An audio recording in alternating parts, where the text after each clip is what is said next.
We met some people standing in a line the other day. A nurse with a new baby, an Army vet, 3 ladies who spent a lifetime working in the same factory. All of them and hundreds more were drawn to the line by hunger. We are about to show you bread lines in America that you may find hard to believe. With the recession, there has been a sudden leap in the number of people on emergency food assistance. The lines we found looked like they'd been taken from the pages of the Great Depression. It's not just the unemployed. We found plenty of people working full-time but still not able to earn enough to keep hunger out of the house. If you think you have a good idea of who's hungry in America today, come join the line. You'd never guess who you'd meet there. This is the head of a food line forming outside Marietta, Ohio. We're going to show you the end, but that will take a while. The people in front came at dawn. Sometimes the food runs out before the line does, so it's best to get in early. They've come with empty boxes and baskets and little red wagons, and if they wait up to 5 hours, they carry away groceries that will last a few days. Lately, the food's been coming once every few weeks, and each time the crowd is getting larger, stretching like the line on a graph marking the recession. This day, a few weeks before Thanksgiving, the line was the longest it's been, through the fairground parking lot, out to the street, and beyond. How many? We counted 896. One line from 1,000 walks of life. Why do you have to come here? Because my husband really doesn't make enough for all of our groceries. Is he working full-time? He works full-time. Usually, Marslyn Clark and her husband both work, but Marslyn is taking time off now for her newborn, a girl named Autumn. I'm a nurse and I have a good job, but this is just something that we have to do to get by right now. You were working at the Goodyear plant. Worked there 33 years. 33 years? Yes. And then Jean Habron and Edna Swires were laid off when the Goodyear plant closed at the end of 1999. You were at the Goodyear plant as well? Yeah. You must not have ever imagined that you'd be standing in a food line. No. Is the food that you collect here today the difference between eating and not eating? Yes. Yes, it is. It is for a lot of folks. Karen Coe's husband, David, served in the Air Force and the Air National Guard for 30 years, but a stroke disabled him while he was on a mission to help flood victims 3 years ago. He cannot read. He cannot find his engineering degrees. He was blinded. The VA takes care of him on those issues. But you can't feed him I can't feed him unless you come here. unless I come here. We don't eat. Robert Lint is a veteran too, a veteran of the Second World War and the Great Depression. Were you waiting in line during the Depression as a boy? Yeah. And then you went off and you fought World War II, and now you're still in line. Still lying. Yeah. This is going, in my mind, backwards. I mean, we're doing things that we did before food stamps, before we had various programs. And quite frankly, it's a little bit hard to watch sometimes. This is Bob Garbo is watching as head of the local affiliate of the nonprofit group America's Second Harvest. The food being distributed in his line comes mostly from government programs and from private donations. Well, how many are you feeding? 3. This day, the line grew so long that they brought an extra truck. They hadn't done that before. But since 1999, the number of people getting emergency food aid in Ohio alone has grown from 2 million to 4.5 million. There are a lot of reasons. Housing costs are rising and medical costs. Unemployment is up, and many jobs that are available are minimum wage. Our jobs are not high-paying jobs. In rural America, most of these jobs folks are getting when they come off public assistance are $6 and $7 an hour jobs with no benefits, by the way.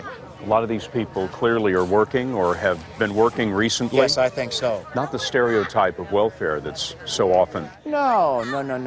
Most of our pantries don't see that anymore. That's not the issue. The issue is the working poor. 40% of the families in these lines have one parent working. Rick Payne is working full-time in one of those big home improvement stores, but he's supporting a wife and 4 kids on $7.50 an hour. When we sat down with Payne, his wife Alexis, and 12-year-old Brandon, they had $17 to their name. What do you need to buy? Gas from a vehicle, diapers for my son, milk and bread for at least 3 more days. What do you do when the refrigerator goes out or the car throws a belt?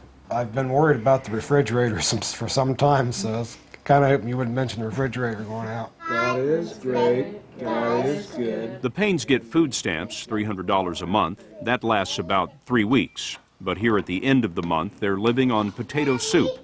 The food line forms tomorrow, just in time. It's funny, I sit and I watch these news programs, and they tell you have 6 months of your income saved. I just have to laugh at that, because I can't put $5 away per paycheck. I can't imagine somebody having 6 months of their salary put away. That's just completely unobtainable for us.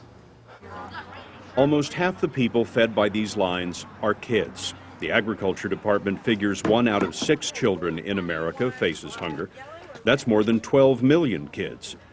Nationwide, children have the highest poverty rate. Preschoolers come here with their parents and play in boxes as empty as the day's want ads. What do you hope to get out of this line today? Food. Like what? What do you like to eat? Vegetables. What do you look forward to getting? And raisins and good pizzas, and that's it. I like bananas too. You like the bananas? Yeah. It broke. The banana broke? Yeah. Crystal Theobald needs food for 2 sons. Her boyfriend, Toby Peterson, recently lost his job as a heavy equipment operator. He gets unemployment, $100 a week. Food stamps come to $200 a month, so they stretch. We buy the whole milk, I think it's called whole milk. We put half water, half milk, and that makes it stretch. You put about a gallon of water and a gallon of milk and make that stretch. That makes it like a long time. Makes milk last longer, because the baby right now, he needs milk, so, and he don't know the difference yet. Most of the people in line don't look like they're starving. We noticed some were even overweight. But hunger in America isn't starvation, it's malnutrition. Children too hungry to concentrate in school, the pain of skipped meals. There may be some in line who are taking unfair advantage of a free food program, even if they have to wait for hours. But it's also true that many in these lines are new to hunger. Losing jobs or getting hit with medical bills, for example, just months or weeks ago. We visited another line in MacArthur, Ohio, where the holidays were closing in and so was the weather. This line is about 40% longer than it was just 3 years ago. Nationwide, the problem is not just in rural scenes like this. The U.S. Conference of Mayors says the need for emergency food aid in major cities jumped 19% last year alone. It was here that we met Billy Jo Smith and her children. They're new to hunger. Her husband was the sole breadwinner, but the marriage broke up a few months ago and now the money's gone. The kids are on a free school lunch program, and now 12-year-old Shane brings part of that meal home. What do you save? Like my pudding and stuff, and sometimes I'll eat a little bit of chips, but then I'll save the rest up for here. Kind of stretch it out through the day. Shane, Billy Jo, Joey, and Jenny are living on $700 a month in welfare and food stamps.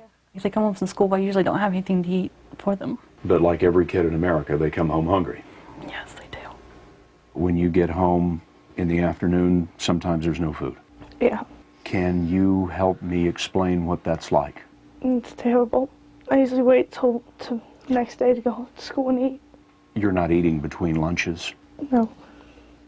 I'll tell you in all honesty, I sense a fear. It's a fear. We talk about terror nowadays. Terror is fear. And if you really get to visit with families who are really up against it, there's a fear. For now, the Paynes are earning a little extra money cleaning up their church. That's the difference between making it, you know. If we was to lose that portion of our income, it would be good. $65 a week don't sound like a lot of money, but it is. Brandon, you work on cleaning up the church? Yeah. What do you do? I Cleaning the pews and straightening up the chairs by the Sunday school rooms. It's good to be able to pitch in. Yeah. My bottom line is I try and pay Brandon $5 a week to help us at the church. Sometimes I can, sometimes I can't. I owe him 15 now. There have been 3 weeks recently that you couldn't pay the $5. And there's been weeks I paid him the $5 and borrowed it from him. And borrowed it back. Billy Joe Smith is banking on a good education to lift her children out of poverty. The kids are good at math, but still, school is a struggle. Do you ever think that being hungry affects your schoolwork? Yes, it does. I can't concentrate half the time. Sometimes I'm really weak in class and I fall asleep and stuff. Crystal Theobald is starting school herself, trying to become a nurse. You'd like to have more children, Yeah, I'd love to have a little girl. but you're not going to. No, I had my tubes tied. It was get your tubes tied or worry about another mouth to feed. So we did it. And so what do you hope for your family? Better life, whole milk. Just to be able not to do that once. Just to be able to not dilute the milk Yeah. one time. When you look at this line, what do you see? I see pain. You know what I see? Some pretty average-looking Americans. Oh, yeah, sure. This is Southeast Ohio, buddy. This is it. This is it. And you'll see this pretty well all over the country, probably. I think a lot of people in this country would be surprised to see this line. Yes? Surprised to see a food line in America again. Oh, yeah. We've gone backwards. This is what I heard from my mom and dad. This is what it was during Depression era, that, people stood in line to get government commodities. Haven't come very far, have we?